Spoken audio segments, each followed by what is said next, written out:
Right, we are just going live now. So people will start pouring in. Currently, it'll just be the banner up, but they'll be able to hear us. Okay.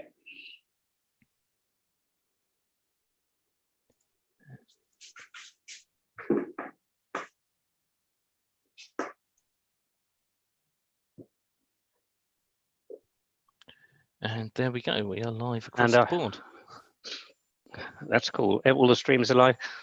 Yeah. And I see some old favorites amongst our list, so that's good.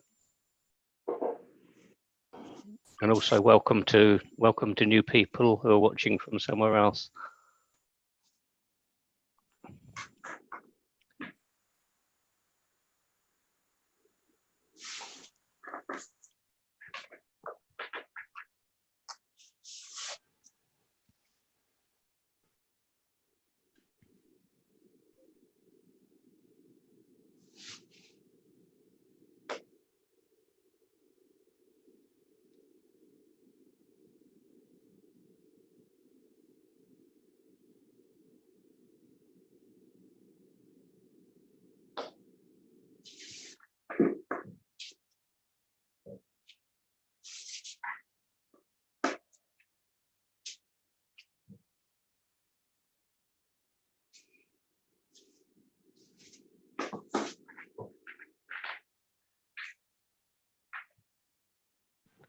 Welcome everyone. I know some of you are familiar with Cyber Cafe Sci from past sessions, and welcome to tonight's double billing. So we're starting off with golf, and then at 9 o'clock we've got a later session on sweat and storytelling, or storytelling and sweat, which is about narrative fitness. But first of all, I'll just give you a quick introduction and then hand over to Chris to introduce Carl and the topic, and then Chris will be hosting this one from then onwards. So Cyber Cafe Sci is an offshoot of the Cafe Sci movement, which is an open science movement. And we started out at Wine Bar in Woking, and then moved to an art gallery, and then when lockdown happened, moved online. So when it's possible for things to start up and people to be in a crowded room again, it will be starting back up at the physical premises. The aim is to keep this Cyber Cafe Sci running on a weekly basis, sometimes with extra sessions, so that it can just reach a bit wider.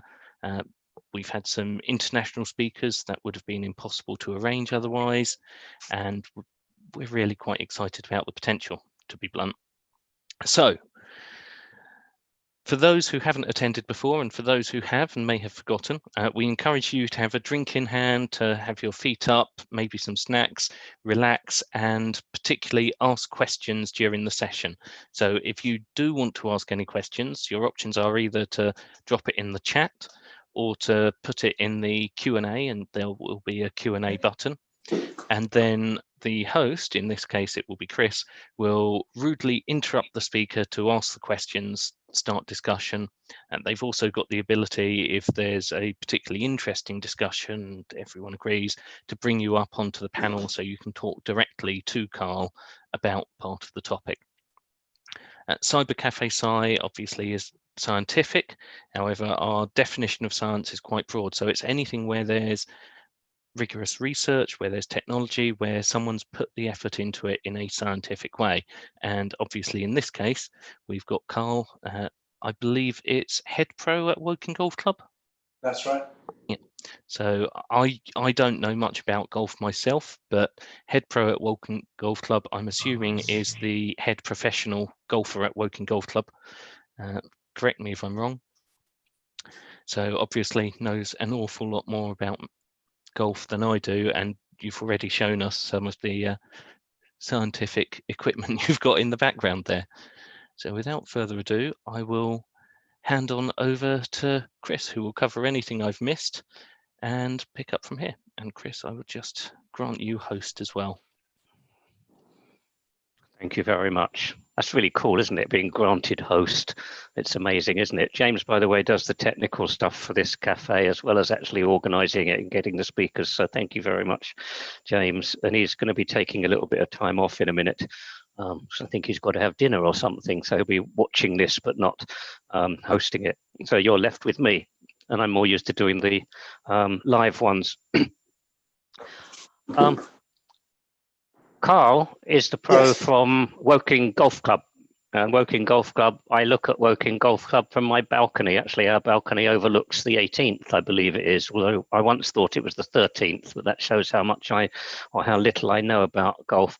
And I think you've been a Woking boy pretty much all your life, Carl. Is that right?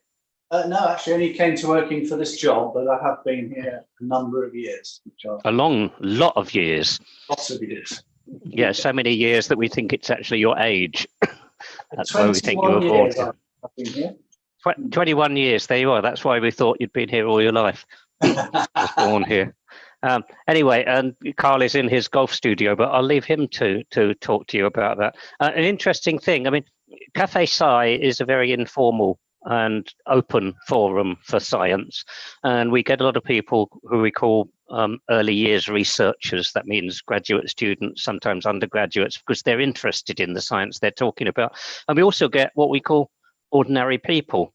And Carl considers himself to be an ordinary person. And he said to me, I'm a bit nervous talking about the science of golf to an audience of proper scientists. So welcome to all our proper scientists here. And in the audience at the moment, just to let you know, Carl, we've got Professor Cameron from St Andrews, who's studying the fluid dynamic flow around the dimples on golf balls. Dr. Kozinski from the University of Moscow, who's leading a research team in the biomechanics of the golf swing and its effect on the human skeletal-muscular system. Professor Woods from the Planck Institute, who's studying the quantum effects on golf ball placement. That is the effect that the golf ball isn't where you think it was. When you turn your back on it, it's somehow moved closer to the hole or onto the green. And we could just have a tweet from someone called Donald from Mar-a-Lago saying he's enjoying. No, I'm kidding. Definitely. But a serious point, since we are all now proper scientists, you can put that on your CV and we'll be issuing special certificates. I was at Cafe Sci, I'm a proper scientist, and you can put it as a qualification. And I expect soon James will be offering you t-shirts to go along with that. I've seen Carl in action briefly in some ways, and I hope he's going to do one of the things I saw him do on Twitter, which was actually absolutely astonishing. Are you going to do that, Carl? Maybe I'm talked into it. Yeah, he's a real expert with a golf club, but also he knows a great deal about the mechanics and the science and the technology of golf. And I'll leave you to talk about that now, Carl. So over to you. Thank you, Chris, and thank you, James, beforehand. So good evening, everyone. Welcome to my talk here from my little back cave, my studio, golf studio. I know most of you, although having said that, I thought most of you wouldn't be familiar with golf, but the intro of those golf professors and scientists terrifies me, to be honest with you. In Harry Potter terms, I'm a definite muggle when it comes to science, so please bear with me. My job tonight, really, I'm going to share my interest in science and really how it affects my day-to-day job, how it has affected it over the years, and I'll share that with you. Love to have a few questions, perhaps even get some answers to questions I have. So realistically, a little bio about me. As Chris kindly said, I'm the head pro at Woking Golf Club. I've been here for 21 years. Before that, I was a logistics officer in the RAF, and before that, I was at school. So I did 7 years fighting wars in the Air Force, Gulf War, etc. But pretty much my working life since then has been all about golf. And as a head pro, for those of you who don't know, different to the guys you see on telly, the touring professionals, we have to take a 3-year degree type qualification, which specializes in sports science, nutrition, teaching of the golf swing, etc. Whereas the guys you see on telly literally play golf for a living. So that's kind of the difference. And I have thoroughly enjoyed my time in golf, but it has changed significantly as a result of what we call technology, but for the sake of tonight, I'll refer to as science. And I'm going to hopefully show you what's changed. And for those of you who are not familiar with golf and think of it as a boring sort of Grandad Sport on the telly, this might open your eyes a little bit as to some of the things which go on at the very top level of the sport in terms of coaching or in fact playing. So when I was looking up the definition tonight of science, obviously there isn't a good one that covers everything, but I figured that when I applied that to golf, it really meant that I could look at golf equipment, which has technology and science all over it. Then the second phase I'm going to talk about very briefly is how we measure golf now. And I'm not talking about out on golf, I'm talking about the moment, collision of ball on club, ballistics, forces, etc., etc. You'll know the technical terms far more than me, but I'll show you what we call it and how we apply it to what we do. And then probably the final part, which will be the biggest bit, is how we as golf pros apply the science, if you like, that we've been given to the real skill in our job, which is portraying it to a customer in an instruction environment to make them better at the game.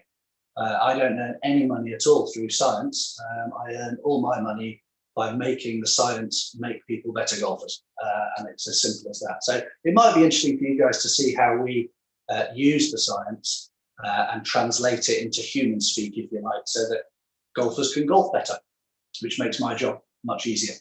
So very quickly then, just about golf equipment. Some of you will be familiar with that sort of thing, others won't. Just a couple of examples actually that interest me in the equipment world. A golf ball, for example, in the last 100 years has changed from being made out of a bundle of feathers wrapped in elastic bands to now a mixture of rubber and plastic elastomers that has 4 cores, if you like, 2 cores, 2 outer skins. So it's a 4-layer piece of technology. And each golf ball, each premium golf ball, retails for about £4 a golf ball, which for some of my clients is not a good investment in money. It disappears very quickly if they're hit offline. But each one of those golf balls undertakes 120 quality tests before it leaves the factory. So you can imagine if, for example, the core of a golf ball wasn't centered in the middle of the ball, it would act a bit like a crown green bowling ball and wibble through the air, and the aerodynamics would be wrong, etc. So golf ball technology's come a long way. Not only does it have to perform well, it has to feel good. Golfers are very fussy about how a golf ball feels when it hits the golf club. It has to be durable. If you mishit it, it doesn't want to break or shatter or cut or anything. So there's quite a lot that goes into golf ball technology, which makes them so expensive. The second thing is I find interesting in golf is shoes.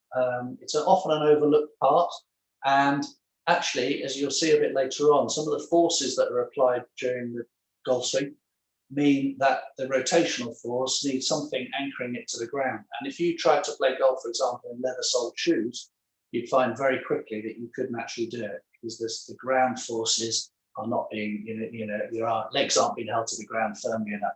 So there's a lot of technology going into the bottom of golf shoes, whether it be a spider-like cleat system, which goes into the ground and then sticks in and can't rotate. And in the summer, we are allowed to wear sort of trainery type shoes because the grass is dry and you get enough traction. So there's a lot of thought goes into friction, rotational forces, torque, stability of the player, and that's all through the shoes, which I find quite interesting. The third thing is now obviously moving on to the things which you're more familiar with is the golf clubs themselves. So let me just show you a couple of examples here.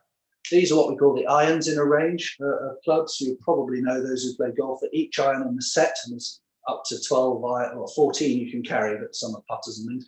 Each has a different loft on the face. And I equate an iron, basically, if I use a car analogy, this is a really pure iron used by only the very, very best players, simply because if I show you the back of it, you'll see that it's a solid piece of forged metal. It's never been put into a molten state and poured into a cast. It's actually like a blacksmith. It's been pressed in a warmed up state into this shape. That keeps the integrity of the steel. No air bubbles can get in, which get in when you pour it into a cast. And it feels absolutely fantastic to play with. But the trouble is the sweet spot is about the size of a garden pea right in the middle of this golf club here. So unless you are a highly skilled player who can find the middle of the club, this club looks great, but isn't for you. And the car analogy goes as far as if you were to buy a 50-year-old refurbished sports car, no automatic, no auto steering, no auto braking, a manual gearbox, no collision avoidance technology, etc., etc., you'd find that it would be hard to drive, but probably feel like a wonderful driving experience on a summer's day. However, this thing is another iron, does exactly the same job as the last one, but you can see it's a very modern, different looking golf club. It's far bigger in every regard than this one. So if I show you the two soles on the clubs, look, one's thick, one's thin. This has had every little bit of science and technology thrown at it by the manufacturer, with the sole aim of making the sweet spot huge. It's about the size of two 50p pieces across the front here, and it will record the same results no matter which part of the face you hit it off of, purely because they've managed to move the centre of gravity by having a huge cavity. I can almost fit my finger into that gap there, moving the centre of gravity away from the face. They even go as far as to drill out a channel in the bottom here, fill it full of elastomer, and therefore when the ball hits the face springs, gives the ball more speed purely because this elastomer, gives the shape back to the golf club even quicker. So every bit of technology thrown at that to make the game as easy as possible and make amateur golfers hit the ball as far as possible, because that's what sells golf to people. That's the enjoyable bit. So things like that interest me. You'll probably be even more familiar with this club. This is a driver, huge, great big thing now that like frying pans on sticks. But a lot of technology goes into this. For those who don't play golf, this would cost you £400. So this is one of 14 clubs in the bag. So it's an expensive game, but the technology that goes into this every year, so the manufacturers can sell them, is enormous. This is made of titanium. This happened about 10 years ago because stainless steel at titanium, I believe, is lighter. You'll metallurgists amongst you will correct me here, but it's lighter. It's stronger. This face here is less than 1 millimeter thick. And when it's hitting a golf ball, it's traveling around about 100, when I play golf, it's traveling about 106 miles an hour, this piece of metal here, and colliding with a fairly solid bit of plastic. So it needs to be strong enough to withstand that. Similarly, they've made the golf club face as big as possible and as forgiving as possible. And they do that by taking unnecessary weight out. So this, if you can see the pattern on there, that's graphite. So the metal has been removed from the top, and that's a graphite crown. That allows them to reposition the weight in the club. And you'll see there's a great big chunk of metal stuck on the bottom here. That's a tungsten screw in the bottom here as well. So that's a really heavy bit of metal at the back of the club. This has the job of moving the center of gravity way behind the ball, below the impact of the ball on the face, and therefore making the ball easier to launch up in the air and go a long way. So whilst I don't fully understand the ins and outs of center of gravity placement in relation to impact, I wish I did, and I wish I had time to study it. I do know that a lot of technology and science every year goes into making these things, and it is a £100 billion industry or more to sell drivers. And we have a number of questions coming on that topic, which is a good point to do them.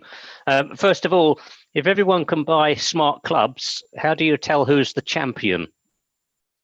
That's a good point, because it still needs to be hit in the middle of the club, and as we'll see a bit later, if the direction of flight of the golf ball isn't precisely accurate, somebody's score is bigger than somebody else's.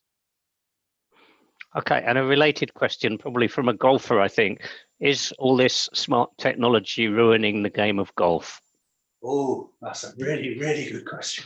There's a huge movement at the moment for those who are interested in trying to control the distance the ball travels, primarily because it makes golf courses unenvironmentally friendly. They need to be huge. They need to cover a lot more land mass. And it is making the architectural side of golf redundant. So they've already lengthened St Andrews, if you think of that as the most famous course most people know, about 6 or 7 times in the last 20 years, purely because these pros are hitting the ball so far that bunkers and hazards and design concepts that used to be in play are now no longer in play. So they keep moving the tees further and further back. But ultimately, that is putting a distance between the professional game and the amateur game. And I always like to think of it as tennis, because I play a lot of tennis as well. But in tennis, they were able to change the tournament tennis balls. Nobody really, well, they did know about it, but it doesn't affect any amateur's viewing of Roger Federer versus Andy Murray, for example. It looks like the same game we play. but their balls go slower, or else they'd never get served back. And in golf, my belief is that if they were to dial back the golf ball by controlling the spin and the core and the et cetera, it'd be very easy to do. The integrity of the golf courses would be maintained. And I don't think amateurs and pros, I don't think one of the big attractions of amateur golf is that we're playing exactly the same game as the professional. We have to, in all sports, no amateur plays to the same level as somebody who's doing it full time. So that's my opinion. And Woking, apart from being home to one of the best golf courses in the world, is also the home to McLaren Formula One. And we've got a question here. Formula One is also very highly technical, but it's very highly regulated with rules and standards that modify each year to take out the advantage of one team having developed a particular technology. Do you think golf will go the same way? Yeah, I do. And I think they're thinking about it now in terms of dialing back the ball or finding a way of making golf courses more legitimate. Interestingly, for those who are, and I'm going to use terms I'm not qualified to use now, so do bear with me. But a couple of years ago, probably 5 or so now, the R&A, our governing body, the Royal and Ancient, based at St Andrews, they, along with the USGA, they limited the springiness or the trampoline effect of a golf club face, because unbeknown to me, when a golf ball hits this titanium thin face here, the face flexes and then returns to its natural shape. And I believe that's called a COR, which is a coefficient of restitution, which I'm led to believe is a measure of how quickly it reverts to its original shape, basically. And the limit on that, again, this means not a lot to me other than I know the number, is 0.860. Sorry, I didn't get that. So sorry, did somebody not hear that? No, that was my Cortana saying, I'm sorry, I didn't get that. Yeah, so basically, already, Chris, and everyone listening, this has the face trampoline effect, or COR, has already been limited. And every manufacturer has to submit their new drivers to the R&A and USGA testing before they're allowed to go to market. So that has started already. It wouldn't be a big step to reduce that or to get the golf ball to have a same sort of COR effect, so it cannot spring off the face as fast as it does. Because Tiger Woods really revolutionised golf in terms of being an old man sport in +2s to a proper, athletic sport where these guys are so strong and fast. And, for those of you who follow it, Bryson DeChambeau, if you've heard of that name, over the lockdown period, put on 25 pounds of pure muscle and is now hitting the ball 28 yards further through the air off the tee. So how important it is to these guys that if they hit it further, that means they've got less distance into the green. Statistically, they make more birdies because they're closer to their target. They win more money. That's it. So, yeah. And we've got 2 more. One is directly on topic. Which gives the best result if used properly, the professional club or the very technical club designed for amateurs? Good question. If a professional were to use the amateurish club, if you like, they wouldn't get a sensation of when they've hit the middle of the club because it all feels the same. So it's taking the feel away from a good player, and at the very elite level, feel is a very important part of the game. Similarly, you get more backspin off a traditional club than a modern club. The modern club, backspin is something which obviously is needed to keep the ball in the air, but it also resists against the air. And therefore, more backspin means you don't hit the ball as far, but you have more control over it when it lands on the green. It will stop quicker. So professionals want control over above everything else. They've got the power to hit it a long way anyway, so distance isn't really their concern. So a pro, you won't find a pro generally using a big cavity-backed, big sweet spot golf club for that reason. They can't do their job as well. They would say, pros would say, top touring pros would say that also shaping the ball. So as is going to become apparent later on, hitting a dead straight golf shot is actually a myth. It's impossible. So because there is going to be some tilting of the spin axis on a golf ball, even if it's 1 degree. So every golf pro who plays the game at the top level shapes the golf ball a bit like a tennis player doesn't play a flat shot anymore. They either play topspin or backspin, and that helps them to get it over the net and down into the court. With golf, they shape the golf ball to the right, back towards the target, or left, back towards the target. As long as the ball is moving towards the target through the air, these guys can control it to that level, and you get a lot more ability to feel the shape of the shot of a bladed club, if you like, or a professional club. And in true cafe side tradition, we're going to bowl you a googly from left field. I expect you're going to come on to this later. Nothing to do with clubs. What do the dimples on a golf ball do? And that's from Sarah. And that's after you've told me that there's an aerodynamic dimple expert listening. Right. As I understand it, there's about 430 odd dimples on a golf ball. And as the airflow goes across a dimple, there's low pressure and high pressure created on a very small scale. And this creates lift, basically. So a bit like an aeroplane wing. So as the ball is spinning backwards, because it's been hit by a lofted object, like a table tennis bat and a ball, you can put lots of spin on it. Same thing happens with the golf ball and a golf club. As the ball spins through the air passes over the dimples and it creates rise and lift. If you hit a golf ball that has no dimples on, which I've had the opportunity to do, the ball literally takes off about 10 feet in the air and nosedives straight in front of you like this, because there's no backspin created by the grooves. I can do that. Yeah, some people do that. I can do that even with a dimpled golf ball. Okay, that's all for now. We'll let you get on with the talk. Cool, great, thank you. Right, so basically that's science and equipment. Interesting to me, but I have no input to that. I take what the manufacturers give me, I learn about it, and I pass the information on if I think it's viable. If not, I don't stock those products and I dismiss them. Couple of bits of clothing interest me science-wise. Even this thing I'm wearing today, for example, the Chile, made specifically for golf. So it's very lightweight. It's stretchy in 4 directions. It's windproof and it's water resistant. So it's completely user-friendly when undertaking, the golf swing action. This shirt that I'm wearing, again, specifically for golf, it's ridiculously stretchy. There's no cotton or natural fibers involved anymore with golf because they're super absorbent for moisture and sweat, unfortunately. So this is ultimately breathable. It wicks away moisture. It's 50% sun protection.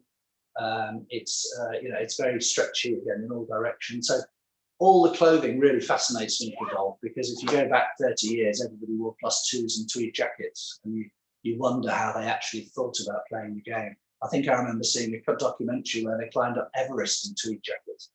And now we wouldn't dream of doing that. They'd have Gore-Tex and things, whatever. So Gore-Tex is a big player in golf as well for when you're playing in the rain. So I get quite interested in the science of movement and clothing.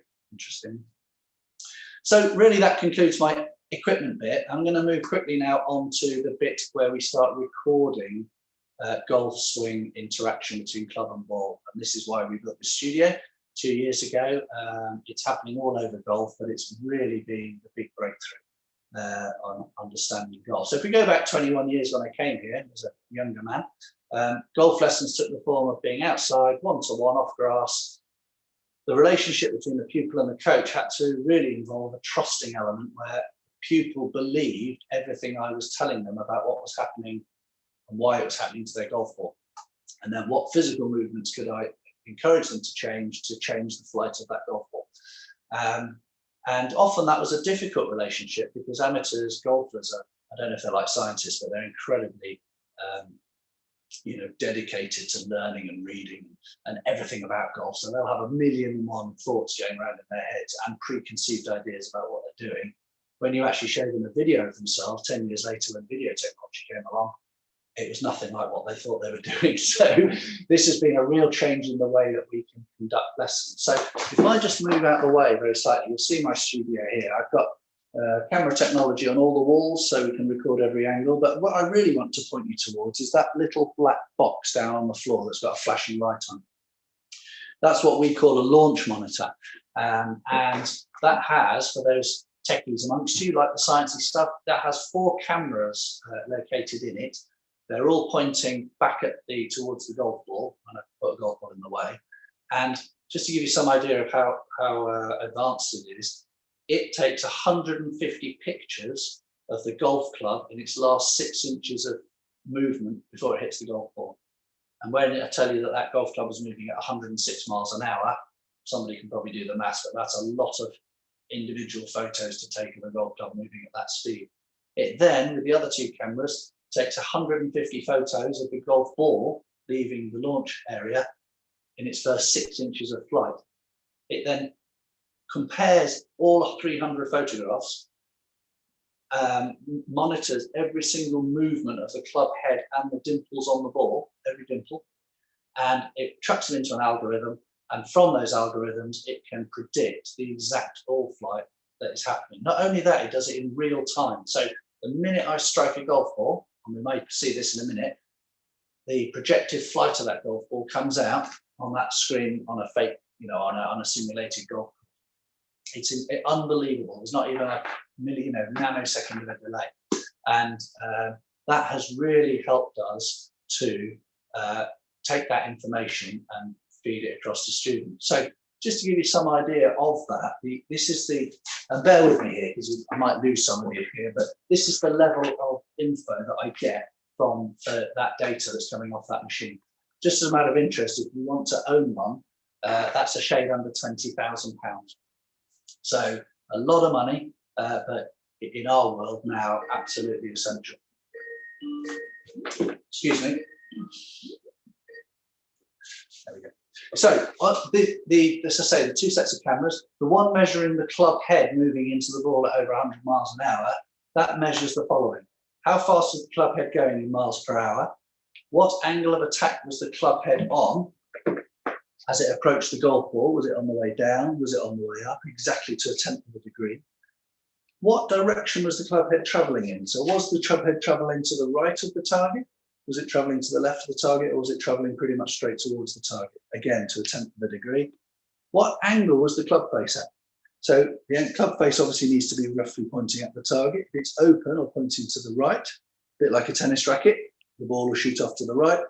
If it's pointing to the left, the ball will go to the left and we impart spin, which is detrimental to the score. It also measures the angle of the club coming through the ground. Was it this way? Was it that way? It measures the loft on the club at the point of impact, because that can be different to what the manufacturer put on there. It measures how quickly the face was rotating around its central axis. Obviously, too much of that's not a good idea. Too little is a very bad idea as well. And it measures exactly to a millimetre where on the club face the ball struck. So all of that gets measured. That's not all, because that's just a club head.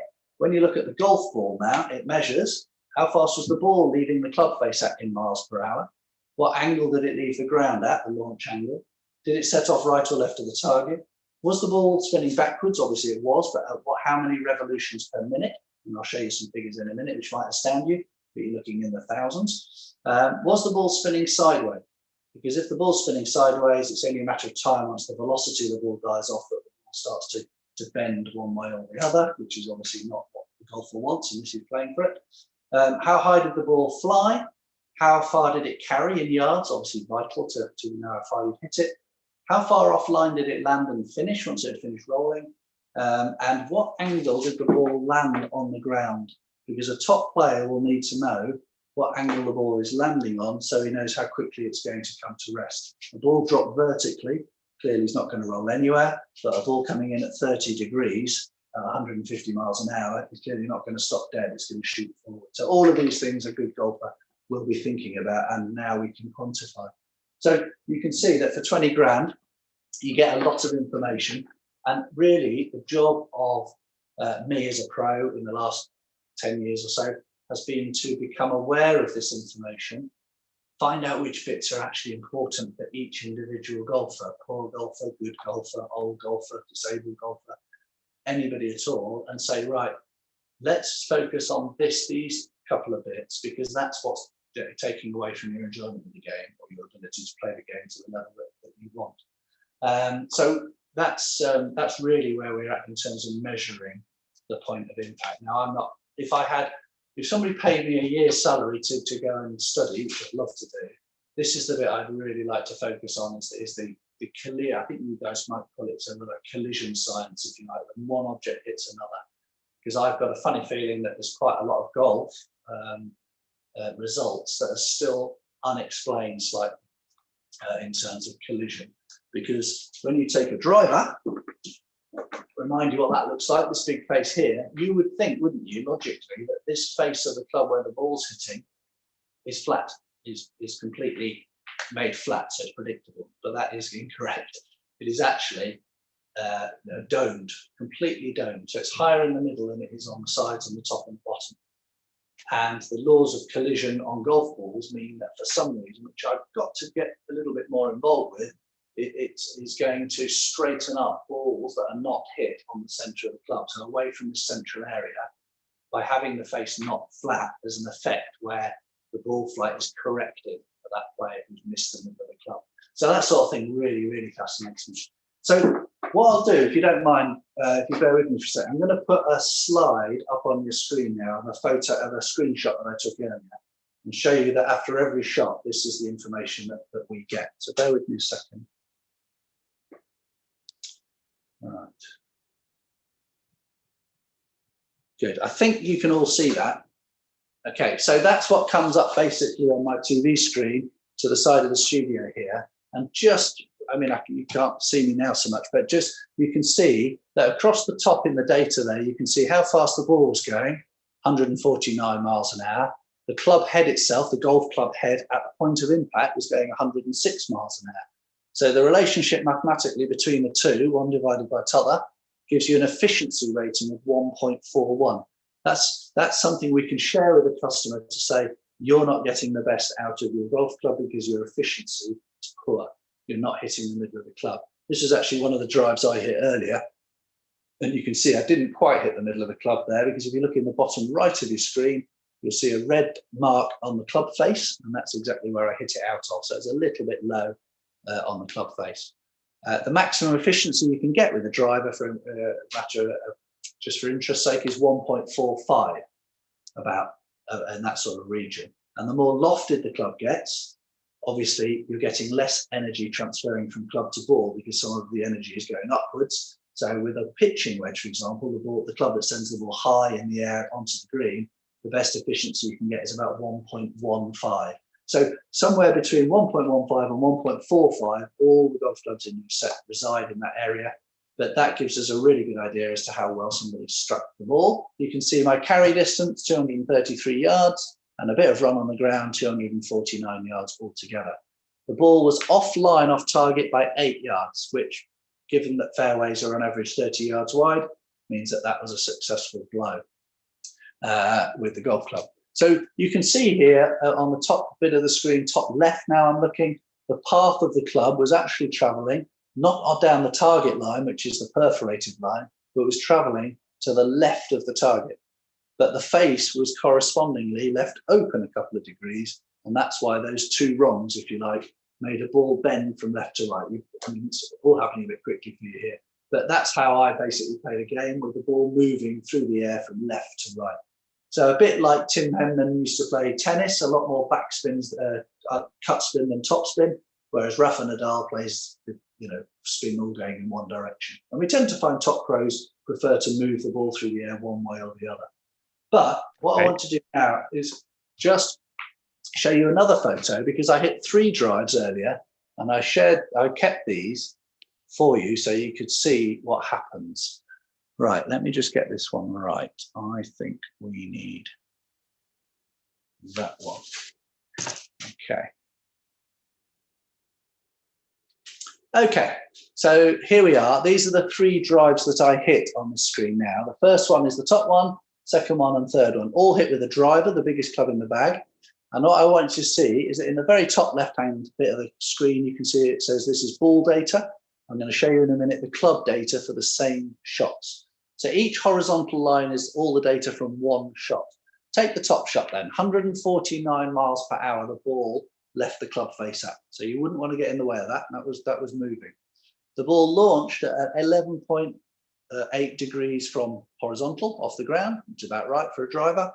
And moving along the line here, you can see the backspin, this might fascinate some of you, was at 3,968 revolutions per minute.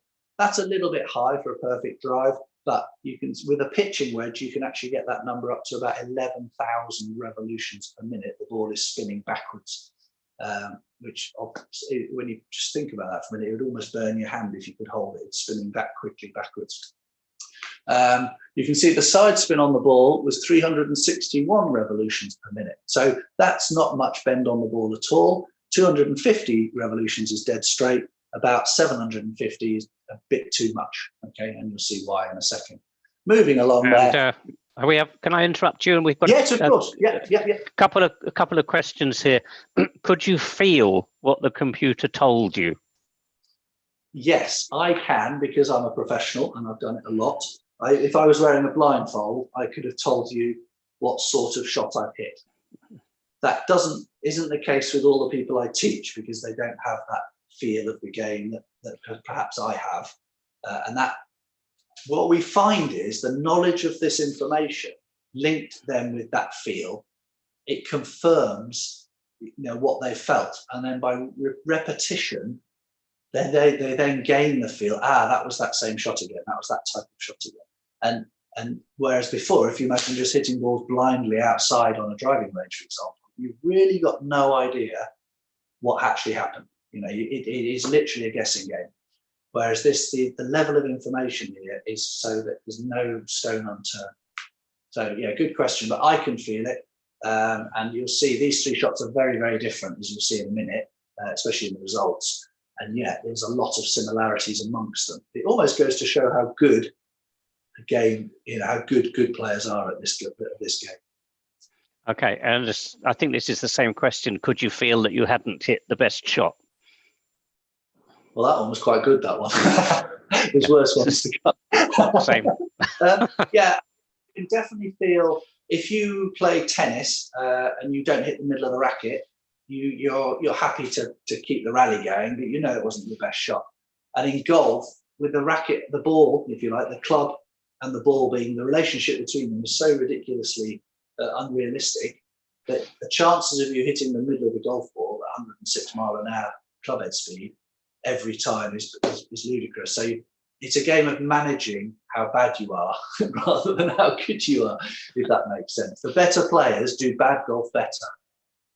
That sounds good. That's like science. The best scientists do bad science better than the best scientists. Yeah, absolutely.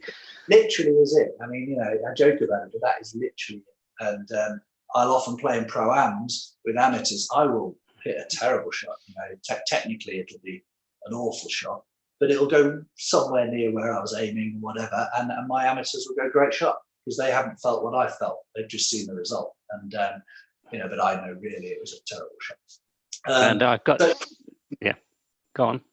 No, just crack on.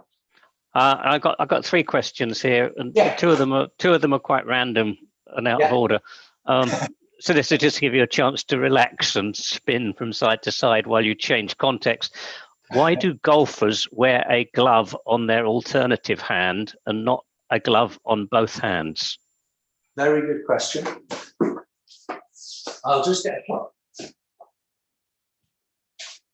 Okay, so when we play golf, if you've ever played cricket, golf's very similar in that the hand which applies the most force to the golf club is our left hand, where for a right-handed player. Same in cricket, the top hand is the dominating one. And it's exactly the same with golf. So even though I'm incredibly right-handed with everything I do in life, my left hand is the one which grips the club the firmest. And you can see that on this golf grip here, if I can get it nice and close, you can see the rubber has embedded in it rope, basically string. And it's just protruding. That we call it corded grip. Whereas if I move down the grip to the bottom, where the bottom hand sits, there's no rub, there's no cord, and it's a much softer compound here. So basically, the right-handed players is the one that does the touchy-feely things with the golf club. Gives you a nice bit of feel, controls a lot of the club-based manipulation. The left hand is the brute force, doesn't change a lot, and grips the club a lot tighter. And therefore, if you were to hit balls for more than about half an hour, without your hands being used to hitting golf balls, it creates an incredible amount of friction on the club. I wouldn't know what the measurements are, but the torque, if you like, the rotational force when the ball hits the club here on the grip in your hand, is really going to rip your skin if you're not wearing a glove. So it's basically a grip issue. after a while, you'll end up with hands with calluses on, like mine, on all the places where you grip a golf club. So that's why they wear one glove, basically.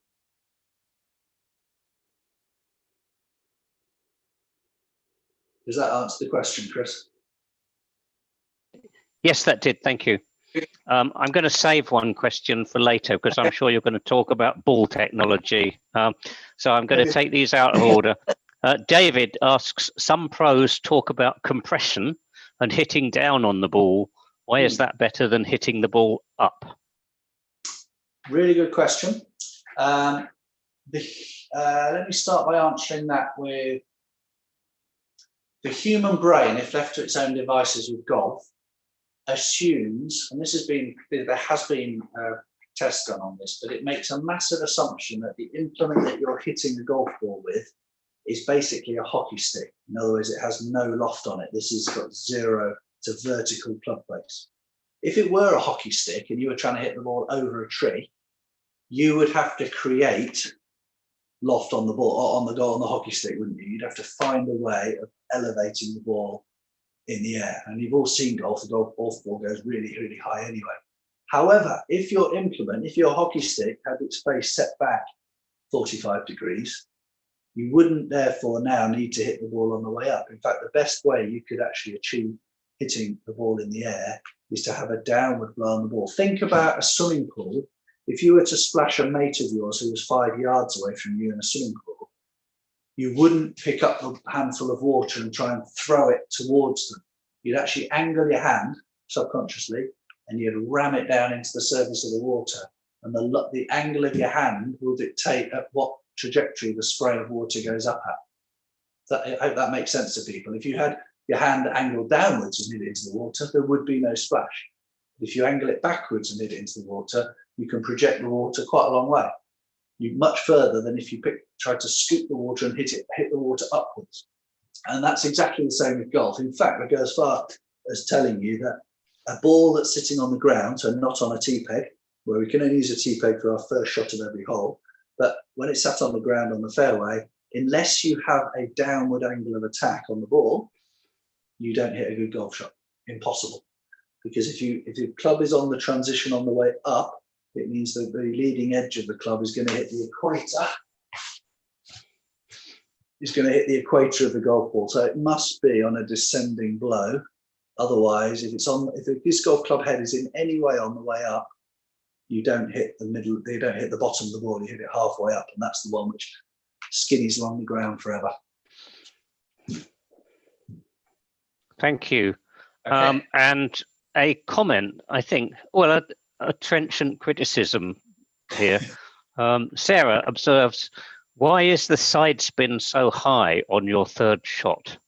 Sorry about that. Yeah, no, I'm about to show. I mean, these were done deliberately, and I'll show you in a second, because that's well picked up on there. And what I really want to do, let me just carry on talking about these shots then. If you look at the top one, 233 yard carry, 250 yards, 8 yards offline. Everybody's clapping, I'm a hero. Second shot down, I've got exactly the same ball speed, 149 miles an hour. It's launched a fraction higher. So what's that, half a degree higher? And yet that was with the same golf club. So how has that happened? Well, it's because the face of the club was not square when it hit the golf ball, okay? It wasn't square, it was actually slightly open, in other words, pointing to the right, 1 more degree. And it's very hard to feel the 1 degree traveling at 106 miles an hour out of 90 degrees. So the second shot down, the ball, you can see the side spin went to 900 revolutions per minute. That took that shot, if you look at the offline column now, 26 yards offline for a shot that was incredibly similar. So you can see how precise golf is. 26 yards would probably be just in the rough on the right-hand side of the fairway. I might find that golf ball, but it wouldn't be a shot where I could, be confident me going to find it and be able to play on from there. So, and then the last shot, which somebody quite rightly has pointed out, the ball has dropped in speed down to 142 miles an hour. You'll see in a minute that the golf swing was at exactly the same speed, but the side spin is now 2,100 revolutions. Now that, bear in mind that anything over about 750 is unwanted side spin, it's too much. And just look at how far offline that ball ended up. 66 yards, well over half a football pitch offline. So you're never seeing that ball again. And your confidence as a golfer will be dented for a long time if you hit one 66 yards off the intended line you were hitting it on. As a result of that side spin on the ball hasn't traveled forward as much, and it's come down 30 yards shorter than the top shot, so 202 to 233. Now, I don't expect you to remember those numbers, but if you think of 66 yards off target and 8 yards off target between top and bottom, let me just show you this next slide. And this will hopefully help you out. Right, these are exactly the same shots, the exact same shots. Instead of the ball data in the top left-hand corner, now you're seeing the club head data. You can see that all three shots are in the same order. So the top shot was 8 yards offline, the bottom shot was 66 yards offline. All three shots had exactly the same club head speed, give or take 0.2 of a mile per hour, 106 miles per hour. That's my golf swing speed with the driver. You can see the club path, 1, 2, 3, fourth column along here, club path, all slightly out to in, but the variation there is a degree here or there or half a degree. It's nothing much in terms of variation. Where we get the differences and what the biggest contributing factor to offline golf shots is what angle is the face at when it strikes the golf ball. It needs to be very close to perfectly square, not open, pointing to the right, and definitely not pointing to the left. So the first shot, you can see I was 2.9 degrees face open. That was 8 yards offline. That's acceptable. Second shot was 3.9, one more degree open, and I was 26 yards offline. The last shot, 10.5 degrees open, so a big leap, 66 yards offline. But realistically, the difference between 3.9 degrees and 10.5 is something that most amateur golfers cannot feel. They would have no idea why that ball is jettisoned off onto another golf course somewhere 66 yards away to the right. And this is really why I'm, the real interest for me in science is now is having this level of error quantified and then being able to put it back to the customer and say, do you get it now? The club face is open. Can I teach you, please, to let this club face not be so open? Yeah, and we have loads of drills and things for that. And then we'll see you next week and see if we can hit the balls a bit straighter. Prior to us having this science and technology to record what's happening at impact, this all had to be a leap of faith from the customer. He had to trust that what I was telling him was true and that my remedy would actually change the way the ball flew. So I just thought I'd show you those three shots because, from the same club head speed, so the same physical effort for me, I've got balls that go pretty much dead straight, a little bit right, next county right. And that's what makes the game fascinating, really, is trying to control the error rate so that you can get the golf ball around the golf course. Okay. Any more another question. Yeah. Yeah. In other sports, and I know you're a runner, so this will be relevant to you. In other sports, running included, trying to change your style or change your stride can be very harmful. It's a very difficult thing to do. Is that the same in golf? Yeah, I mean, really, this brings me on to the final sector is the joy of teaching someone. I think it's pretty much anything. And I guess you guys in your worlds have all taught people to do things, be sciencey or children or anybody. But that's really what gets me out of bed in the morning is the sharing of a skill that was previously unacquired. And that's it's joyful. But the thing in golf, when you're playing with something that is moving at such high speed and where the error rate is magnified hugely, it's very, very touchy-feely teaching technique required. So generally speaking, this information that I'm sharing with you tonight, I won't share. I might show them tiny little bits of this just to highlight a point, but generally I will not show them that. I'll be translating that into human speak, if you like, and very, very subtly asking them to make different feelings rather than high-tech different motions. I mean, I, as you say, as a runner, I changed from heel striking to toe striking about 3 years ago. I felt like I had somebody else's legs on for a while. It was horrendous, and it just takes a while. But repetition is a good thing. Roundabout in golf, 200 repetitions is enough to make something feel less awkward, and 200 repetitions will, I mean, that's 2 visits to the driving range. So it can easily, golfers love that sort of thing as well. They love the progress, and they like the pain of practice, and a bit same as runners really. But yeah, no, you're absolutely right. Changing technique in golf is basically a minefield, and through experience, you know what you can touch and what you can't touch. In essence, for those who do play golf, the path through the golf ball that the club takes is something that is determined pretty much by the body movement of a golfer. So if you get someone with a bad back, or stands to it a little bit funny, or got a little bit of arthritis in their fingers, or something like that, there's not a lot you can do about that. There's less you can do about that. And any changes to that will be very alien. You're changing the whole way their body moves. If it is a case, purely you're changing the angle of the face of the club at impact from square, through the golf ball. So the golf ball, that's closed, that's open. Yeah, that is controlled entirely. Let me move that out of the way. The only part of the body which controls the rotation of the face here, I can go closed, open, that's what we call them. But the only part of the body controlling that is my forearm. Or, if you think about my watch is facing the floor, it's facing the ceiling. And unfortunately for us, we have been given the ability to maneuver this club face to 180 plus degrees simply by a rotation of the forearm. But it's a movement which is relatively easy to do, and everyone can do that. The actual movement of the body in 3 dimensions in this, the full golf swing, much more difficult and will take a lifetime to perfect.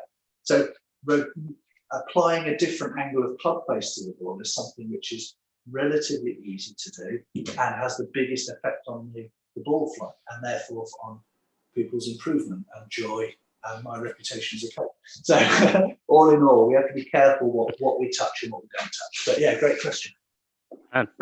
Okay, and following up on that, I'm taking Sarah's question. So Sarah is the person who correctly picked out that you had terrible side spin on your 3rd shot, which implies that her golf experience is considerably more than it is. She says, is golf as bad for your back as it looks as if it is?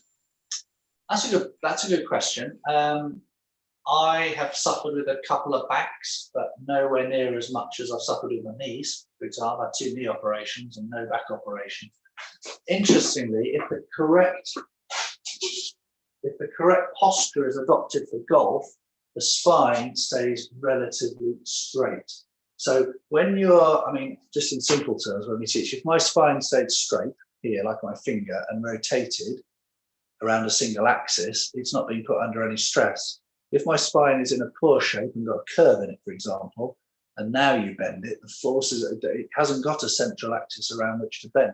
So for example, if I show you on camera there, we spend a lot of time with beginners making sure that their posture, when they approach the golf ball, means that their back is kept relatively straight, as you can see there. My bum sticks out, and now I can move my spine through that movement, and the angle of my spine doesn't change a lot, no pain. If I stand the golf ball like this, which is probably more natural for most people, big curve in there. Now I try and move, there's going to be changes to my spinal angle throughout the golf swing, which is going to, do a lot more damage to muscles and things like this. So the answer, I think, when you look at Tiger Woods, who's had 4 back operations and a fusion now, they will say a lot of that was due to his Navy SEAL obsession, training and weightlifting. Most golfers play golf at the very highest level till they're well into their 50s, which you don't see in a lot of other sports. So if it's done well, the answer is no, your back can survive it.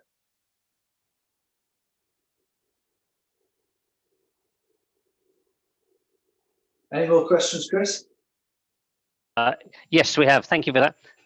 We've got 2 questions from Jenny, but I'm saving one as her first question because I think it's going to come up later on. This is highly technical and I don't understand it. Does trying to force power impact the face to path? What a great question. You sure these aren't RNA executives I've got on here testing my professional knowledge? Could be. Yeah, absolutely. Interesting. let's get a little bit more technical. If golf, just imagine whoever asked that question, if golf was played with no spinal angle, I'll just get myself in a position where I can show you. If golf was played with your spine vertically here, and the tee peg was 4.5 foot high, the center of rotation of our body is the point, like the old Renaissance man or whatever it was called, the Troubadour man. Where my spine crosses with my arms is the center of rotation of my body. We all agree on that. Now, if the golf ball was placed opposite the center of rotation of my body, height-wise, on the tee here, if a golf swing now didn't stay, give or take, on that exactly horizontal plane to hit that golf ball, you'd think there'd be a problem. And that's basically where that question comes from, of if you try and apply too much force, does it affect the face path or face to path sort of relationship? So for example, a good golf swing now without any spine line would be clear to see, but I wouldn't have a job because everyone could see that if this club stays on the same horizontal line, I can apply maximum force through that line, through that plane to the golf ball. If my golf swing moves off that line, below it, yeah, or above it, in order, I can hit the golf ball by all means, but I can't hit it in the way that I want to or the direction that I want to. I have to make some compensation movements to try and get that ball to go in the direction that I was aiming. So for those people who swing the club well, what I'm saying is, on plane we call it, is the phraseology. You can hit it as hard as you like, yeah, and everything's efficient, and you can return the face to square and everything. You'll tend to find that wonderful comment that most amateurs give their fellow playing partners is, oh, you swung too fast. Well, I don't see anyone saying that to the top professionals on telly, because they swing faster and faster and faster, so, but with equal amounts of control. So too much force applied to something which is basically out of balance or off plane means that the compensations haven't got time to happen and things go awry. So hopefully that answers that question. But if done correctly, golf swing can be done as hard as you want. Yes, that does. And we've got another one, a supplementary. Okay, so certain drivers have flex. Do you need to adjust your swing to counter this technology? I wonder if they mean sharp flex. I think that's what they mean. This. Is that coming out on camera? Yeah. So basically, when in this studio now, which is also a fitting studio, we have a computerized golf club with 4 sensors down the shaft here, and they measure the forces applied in every direction, north, south, east, and west, in that shaft during the golf swing. I think this is what people are talking about. The flex of the shaft, in other words, the movement that you get in the shaft, a bit like a fishing rod, if you like, is matched to the forces that golfer applies through that shaft with their golf swing. So I swing the golf club, as you can see, at 106 miles an hour. I'm a professional. The average swing speed we see for driver in here for amateurs is around about 80 to 85. Rory McIlroy would be about 115, way above me. So the faster that club is traveling, the more forces, centripetal, centrifugal, all sorts in all directions, is the shaft needs to be stronger. It needs to have less flex in it, because otherwise this thing is going to get, going to go wibbly wobbly around all over the place. If we have an older lady playing golf, for example, maybe a swing speed of 50 miles an hour, that shaft needs to be as soft and as light as possible, so that it aids their golf swing, gives them more speed, and actually helps to flex and give them a bit of extra welly. So you'll find that the top pros use shafts which are much heavier and much stiffer than your average club player. I use a club shaft which is stiffer than our average club player for that very reason as well. As shafts get softer, with more flex in them, they also get more torque, good technical term there, but from holding this still and twisting the handle, the average rotational movement in a graphite shaft, this is made of hollow graphite by the way, is round about 3.5 degrees. If you get a soft lightweight shaft, that can go up to 6 or 7 degrees. So obviously, as we've seen, another 6 or 7 degrees of rotation, the face being open is not ideal. You can be 66 yards offline in a heartbeat. So you need a shaft which is going to withstand the forces that you're going to put through it.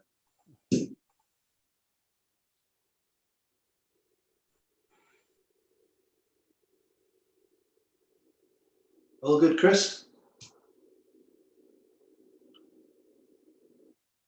Where are we? Yes, somebody just lost audio, but I think that was only one person. Everybody else heard that, so that's all right. Okay. Right, we're getting loads here. Are you okay with these? Yeah, fine. All right. So we're still on shaft flex. It's obviously an issue here. I would say whoever's asking this has got problems with their shaft flex. So does the shaft flex have to mirror the golfer's swing power to ensure a more accurate face to path?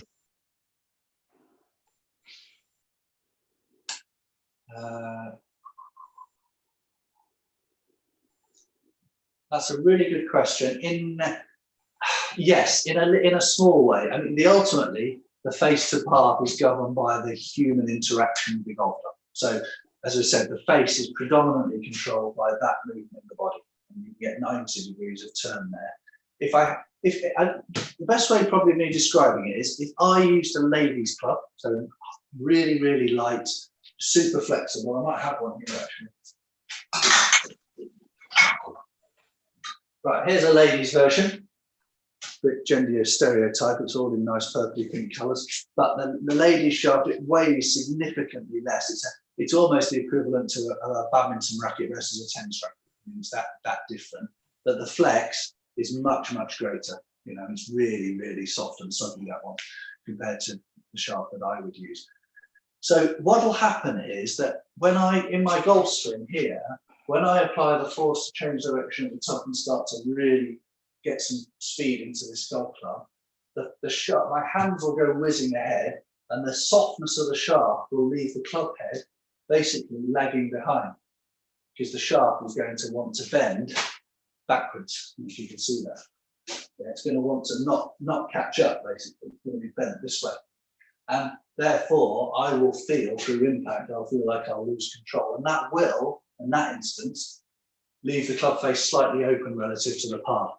However, you can also have, when the timing is slightly different, this golf club, at some point, it flexes backwards halfway down the swing, and then when it starts to get nearer the ground, the club head starts to want to overtake the hands due to gravity, basically. So then you get the shaft flexing this way. And you can see here, hopefully you can see the bend on there. You know, that means that, again, this club face has had some variation in the club face angle because of the flex of the shaft. So it is really important to match the shafts with the quality and the speed of the player. Just to add another complication level to it, it's not only about the flex. We then talk about these shafts all flex at different points down the shaft. So if you want a club to feel nice and easy to hit, you want a shaft that flexes down at the bottom here. The stronger the player, the better the player, the quicker the speed, the shaft flex point, in fact, moves up the shaft to about here. So yeah, there's quite a lot of science involved with matching shafts to players. Interestingly, at the end of the day, I can recommend anything to anyone, but it's got to be results based. And for example, I use a shaft which is fractionally lighter than all the recommendations say, purely because after 100 shots with various clubs, there's a feel I like, and it doesn't go quite with what I recommended, but results are everything to me, so I will go with the one that feels best. Cool, thank you. There's one pending question, but I'm going to wait with that one. So go ahead. You can carry on with your talk because I'm holding that question for later. Yeah, I'm not too sure I haven't got too much more to give in terms of content, but so basically, I mean, this last section, Chris and everyone else, was just about the application of this data to the player and to the customer, to the paying punter. And really, that's where, you know, we now earn our corn, if you like, is the usage of the technology and how it works. So probably is a good time for me to hit this shot, isn't it, to show people what's going on. Let me just take that picture off the screen for everyone. I don't know if everyone's got me back now in full vision. So basically, instead of going out on their golf course when it's raining or whatever, and some people are really dedicated to getting better at the game, they will now hire this studio out where after every shot, they get all that data for every shot. And if we help them interpret that and concentrate, this is what you need to be working on, they can use this facility to the best, and get to their results a lot quicker. So, for example, this is we can either play golf courses on here with the software, we can go on a driving range, we can do all sorts of things on here. But I've set it up now on a practice mode. It's on a golf course in America. I don't know how clearly that's coming out to people, but that bunker that you see with the white line is just a target line that is superimposed, and beyond that is the green. And what basically happens, you'll see how quickly this machine responds, because I'm going to hit this shot now towards that green up there, and you'll see a red tracer line. The camera will follow the ball all the way to the green, and then all of that data, I gave you a long list of stuff that we need, the data that comes out every time. All of that is on the right-hand side of the screen there, in consolidated form. So we can tell people, right, this is what you should be looking for. So this is what happens anyway. We'll come in here, hit the golf shot.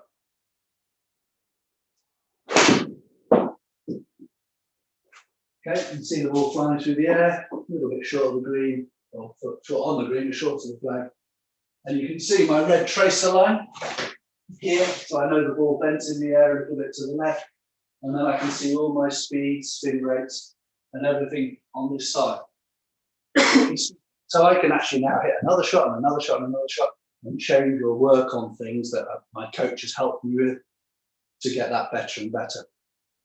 I wonder if there's any questions coming about because of that. Yeah, you've got one question here. That's from Sarah. How much does it cost? How much does it cost to hire your studio? And her birthday's in October. Might have to be a birthday present for nothing. Well, basically, the way it works here is that we built this between a mutually funded thing between me and the golf club. But I put in the lion's share, so therefore I get to charge the members a price. Some clubs it is for free because the club pays for the facility. We charge here £15 for half an hour of practice time on their own, or £30 for an hour. But actually, it's round about £15 to go to a driving range now, stand outside with a rubbish golf ball. So, that ends up being pretty good value, I think. If we are in giving a lesson, obviously we charge a little bit more for that because of our time. But yeah, it goes down really well. It's really, really busy, actually. You can just see on the wall over here, the camera, the two double split screens. So there's cameras hidden in the wall here, and there's one behind which you can't see just off camera here on a stand. So after every shot, the technology in here now is that should the customer want, automatically without them moving, they get instant video feedback, playback on every swing, plays them the swing, resets and is recording ready for the next shot.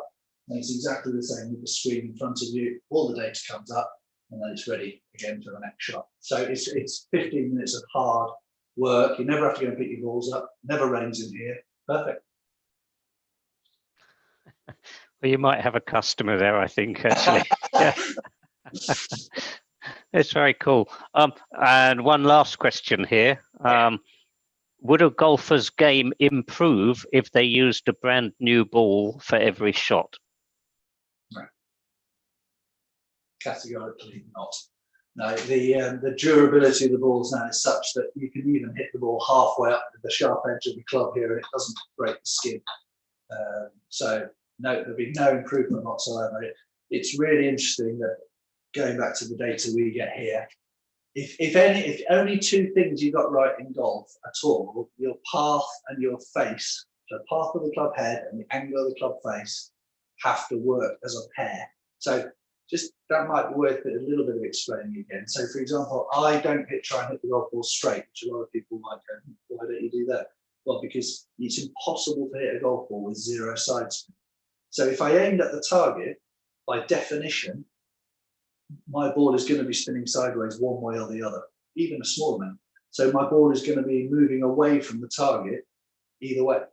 If I aim to the left of the target and make the ball spin to the right every single time, admittedly, I'm not going to get it right every time, but at least I know that the ball is in the air moving towards the target a little bit, the right amount or too much, all the way through. So I've got a chance of being much more consistent. So basically, for golf, to get better at golf, you need to have a full understanding of what your path and your face are doing and impact. Some of the other stuff, is nicety of where you're hitting on the golf club, quality of strike, etc., etc., etc. That's all nice stuff. But in order to keep the golf ball in play, not lose it, and hit it up in the air, those two things need to be matched up. And I've got a question from me, and it's a quantitative question. Since my front garden is beyond the pond, which is to the right and beyond the 18th green, and to get into my front garden, you must have to hit at least 60 meters further, go over the pond, over the 6-foot wall into my garden. How come I've got 27 golf balls? Good question. Right. Well, there's quite a bit of good reasoning behind that. And so first of all, as you say, the ball is not only offline, but it's way further than the person intended. And therefore, our 18th hole, for those who are listening, is a shot which is normally a tee shot with a driver or a long club, and then it's quite a lofted club into the green, something like this, which has got 50 degrees of loft on it. So this would be a wedge. Okay. Now, if you hit a wedge at full tilt, obviously most of the energy would send the ball up on a high trajectory and then land and spin on the green. If that same player, Chris, in your case, generates that club head speed and hits the ball right on the equator instead of at the bottom, all of that energy is now like a driver. It's not going up at all. All of that speed is just going, it doesn't know that this was a wedge. It's just going straight flat. Yeah. And therefore, a shot that they intended to hit 95 yards, for example, which is a typical shot into the 18, will go 150, no problem, because it's not lost all its energy going upwards. So that accounts for why occasionally you'll get one that's gone further than the green. Now, why did it go so far to the right? And your house is a long way off target as well. The 18th fairway at Wokings brings it a whole nother level of golf. The 18th fairway is sloping, so that when you stand on the 18th fairway, your feet are higher than the golf ball. It's a slope going away from you this way. Whenever you do that in golf and you have the ball below your feet, if you can think about logic here, the golf club that you're hitting is too short for the jogging hand because the ground's slipping away from you. So you have to make adjustments with your posture to be more angled than you might be normally so that you can reach the golf ball. So when people forget to do this, or they're less accomplished golfers, they won't do it naturally. That's why they'll hit the ball halfway up in the middle here. Also, excuse me, because when a ball is below your feet on the fairway, so you have an uneven lie, the ball tends to shoot off to the right with curvature spinning to the right. So that's why somebody can hit it further than they wanted to and further right than they wanted to on our last hole. 27 balls, that's not a bad Christmas present you've got for me there. Yeah, it's quite good. I put them all on a little spiral egg holder thing in the garden. Great. We've got no more questions open, Carl, so I'll let you complete and wrap up. Honestly, Chris, I'm pretty much done here. I mean, as a finale, basically, I would love to take your invitation in the winter, perhaps, to have if anyone's interested, obviously, to have a session in here. And you can see the technology working live, and we can have a really interactive session. We can probably get 20 people in there or so.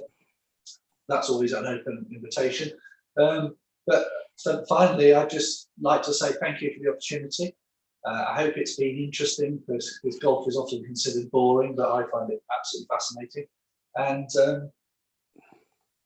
I'd be more than happy to do this again. So thank you all very, very much for listening to me go on about my passion. And hopefully we can meet up one day and do it for real. Thank you very much, Carl. That's absolutely brilliant. That's a perfect thing. We do a little thing where we do the raise hand and lower hand thing, and it looks like clapping, but it never works quite well. But if you look at your panelist thing, you'll see little blue hands coming up and clapping and so on. I would like to thank Carl very much.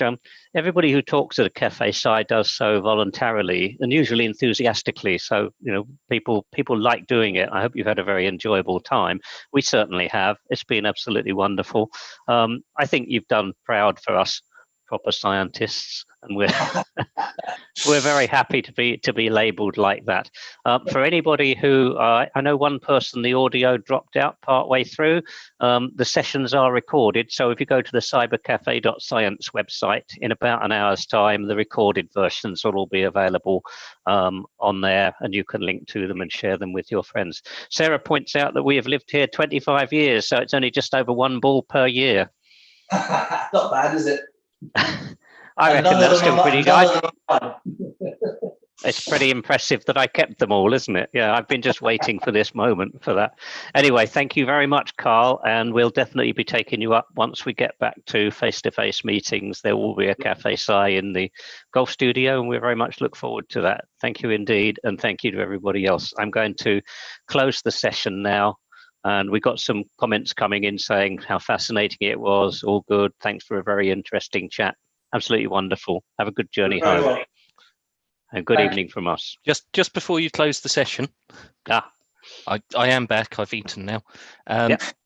If anyone hasn't had enough science for one night on health and fitness related stuff, then we do have a second session in about 40 minutes. So just enough time to get yourself a fresh drink and relax.